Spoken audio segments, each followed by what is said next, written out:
Sir काही काही hairstyle करताना मला प्रॉब्लेम येतो आणि हेअरचा व्हॉल्यूम पाहिजे तसा चांगला दिसत नाही. तर आपण काय करू शकतो ज्याने व्हॉल्यूम जास्त चांगला दिसेल?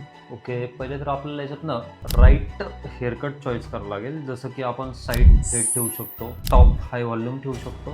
त्याचबरोबर याचं आपलं बेसिकली सेटिंग जे आहेत जसं की स्टायलिंग ते प्रॉपर ठेवण्यासाठी आणि व्हॉल्युमाइज ठेवण्यासाठी सी सॉल्ट स्प्रे आपण या ठिकाणी वापरू शकतो. त्याचबरोबर आपण याला क्ले मास्क सेटिंगसाठी वापरू शकतो, जो की हेअर सेटिंगसाठी चांगला व्हॉल्यूम देईल. त्याचबरोबर पावडर वॅक्स असतं जसं की मेंट बेस, तो पावडर वॅक्स वापरून आपण त्याच्यामध्ये चांगले स्टायलिंग करू शकतो. त्याचबरोबर आपण volume booster sulphate free shampoo याच्यामध्ये वापरू शकतो. कंडिशनर्स आपण जे वापरतो ते पूर्णपणे रूट्सला न लावता आपल्याला लेंथला लावायचे आहेत, म्हणजे पूर्णपणे टिप्सला, की ज्यामुळे नॅचरल व्हॉल्यूम आपला बिल्ड होईल आणि छानसा व्हॉल्युमाइज लुक येऊ शकतो. आणि आता लास्ट गोष्ट की जो आपण सिरम लावतो केसांना, तो आपल्याला फक्त लेंथला लावायचा, रूटला नाही, की ज्यामुळे केस आपला बाउन्सी आणि व्हॉल्युमाइज दिसेल.